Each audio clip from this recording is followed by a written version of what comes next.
It's now February 2019. I'm 50 years old, as most of us are, give or take. I haven't seen any of my teenage friends in roughly 30 years, some even longer, and I have no idea what became of some of them and vice versa. But I'll always remember them as some kind of lost brother or sister. When I started to write this as a collection of stories nearly 1 year ago, I wrote with them in mind, really, as if I were sitting with them in person, reminiscing, remembering things we did, trying to have a laugh. That's who I wrote it for. I wanted them to hear it more than anyone.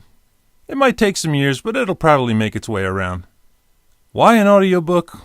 For one, I love audiobooks. I probably have nearly 100 under my belt.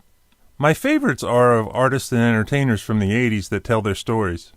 Writing one myself has been on my bucket list for years, and I thought that little window in the 80s of kids behaving badly would make a good one. Initially, I had no idea I would remember all that I did, but once I started drafting, one very small, undetailed memory would lead to my recalling something else, which would in turn have the same effect, and before you know it, I was faced with sorting story after story, piecing things together as the memories kept snowballing.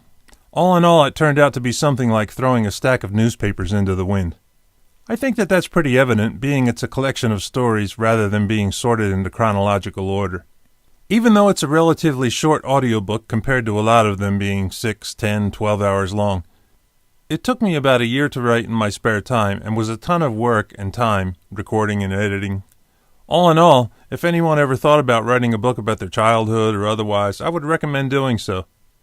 There's definitely some fun in it, and it can be downright therapeutic. Sadly, during the time I recorded these chapters, I learned of 2 more people passing away. Brian, one of the twins from the bus stop, and a girl named Amy, who wasn't involved in any of our shenanigans, but lived a couple blocks up from me, and both her and her sister Beth drove me to my first 80s movie, Valley Girl. And they were both friends of ours. Although, like most, I hadn't seen them in many years, but Amy just happened to be one of the last people from Hampton I had come across by chance. She was working at a small general store on Route 31 not far from the Spruce Run Reservoir, long ago. I just happened to stop in for a cup of coffee or whatever, and there was Amy at the register. As I walked in, I heard, "Hi, Fred!" Lo and behold, there was Amy. It couldn't have been much more than a year or 2 since I had last seen her, but I was glad to catch up with her even if just for a few moments. Both Brian and Amy were just too young, and it's truly sad.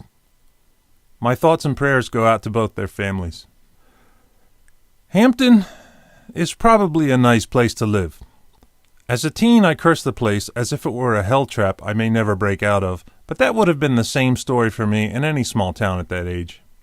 I'm also pretty sure if I had been the same juvenile delinquent in any big city, say Chicago, New York, Los Angeles, I would have most likely gotten myself killed somehow. So I think in a sense, it might have been best for me to be stupid, broke, and somewhat lost in a small town like Hampton, New Jersey, to act as a governor. I have to say, sad, but one of the last images I have of town is that of the Hampton Bridge where we dropped the snowballs and the pumpkins. The last time I drove under that bridge, there were nothing but big painted squares in a neutral color to cover all the graffiti we laid all over it. But to me, it was more than just graffiti on a bridge. Looking back, it was more like a symbolic reminder of how we just tattooed the whole town with a rather small but black cloud. Honestly, by and large, I am ashamed of the way I spent my teen years. More honestly, there are even stories of things we did that I find so shameful and repulsive even to this day that I didn't write about and thought would be best left forgotten. In short, I was a bit of a weird kid. On the longer side, when I was a teen, I had a withdrawn side and lived out things in my imagination that I never really revealed to anyone. When I was a kid, I really liked rebellion movies. I fell in love with movies like Over the Edge, The Outsiders, My Bodyguard, The Wanderers, Rumblefish, River's Edge, The Lords of Flatbush, on and on. I absolutely cling to rock anthems like Cheap Trick's Surrender and The Who's Barbara O'Reilly, and I thought I was actually living out my own rebellion movie in a way. As I frequently walked alone along the train tracks heading home, the sun setting or rising, the golden sunbeams touching across the treetops, I would hear the songs in my head as I walked and my thoughts flowing like a fantasy of some kind. I thought it had some kind of meaning, like it was my movie and my soundtrack. I didn't know what it meant exactly, but I always had some kind of melodramatic feeling.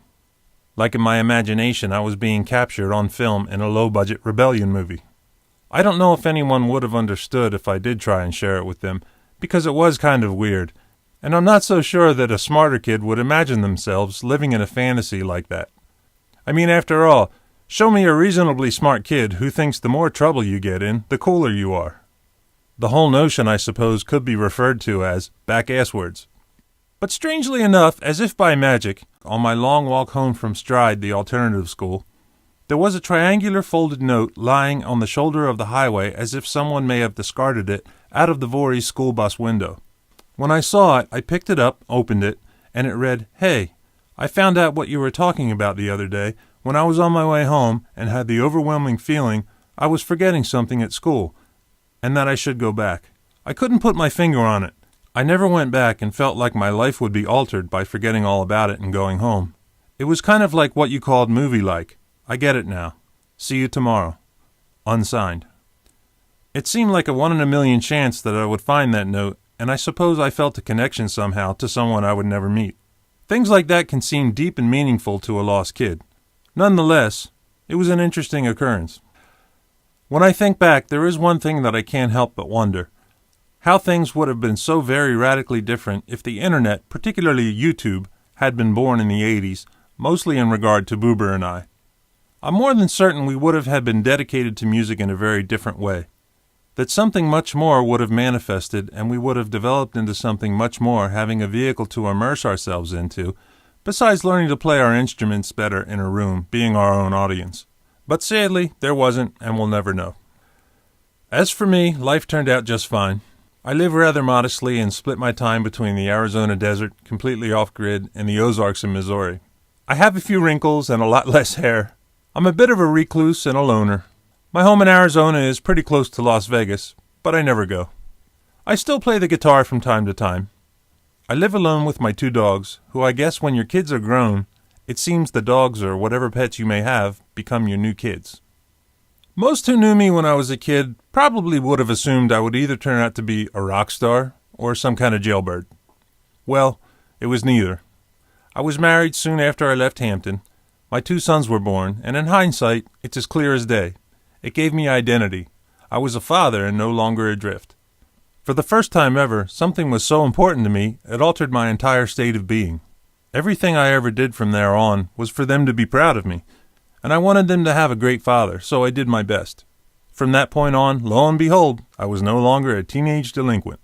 I became part of society, went to work every day, completed my education and then some, joined the Air Force, and I've had a lot of opportunities to do some really cool stuff in life. But I always wanted my 2 sons to say, "That's my dad." So I have them to thank, hands down.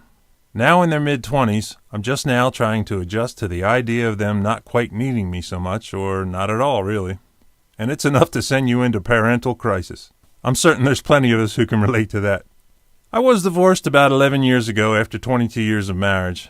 But try letting this sink in. Our divorce lawyer was none other than the retired judge, the infamous, the greatly feared by all of us, the Honorable Judge Miller, a name you might remember from a previous chapter. He was a nice enough guy, professional and personable.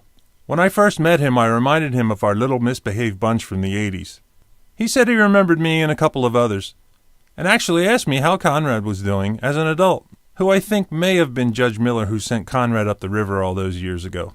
In any case, it was a question I couldn't answer, being I lost touch with Conrad and everyone else many years ago. So I have to thank everyone I met along the way that gave me a lot of great content to finally write a cool audiobook. Thank you to both of my sons for not behaving anything like me, that I know of. Thank you to my oldest son, Brandon, for supplying his completely awesome music for this audiobook. Thanks to Angelo, Cecil Bud Beavers, Darren for slugging it out with me, Henry, to whom I admit now it was me that stole the CB out of the Subaru, and I apologize. Ed, Boober, Kevin, Brian, Ron, Conrad, Bobby, Ben, Tammy, George, Donna, Craig and Chad, Alex, Lisa, Brenda, the Rednecks on the bus, John from Glen Gardner, Judge Miller, Duchess the German Shepherd, the Hampton Police, Aunt Claude for finding those drums, Wendy who looks so damn good on that moped, and the few that cheered me on until I got this recording and editing done. Conrad's younger brother Harry, Ed's little sister Betty Jane, Patty and Barbara who lived across the tracks from me, Cindy, my long-lost kindred spirit from the bus stop, Tracy, who should probably get a book of her own from me someday, The folks at the lumber yard are Black Dad and the guy who made me split wood at his house all weekend. It's a time in life that I'm sure everyone keeps some type of connection with in the back of their minds. When you're a teenager, where life changes happen. Some might really get into sports. Some might get into Dungeons and Dragons, or really get into cars. Some might get into things they shouldn't, become opportunists, become a nuisance, try to stay a little hidden, and might be seen cutting through your yard after dark. Kind of like suburban coyotes.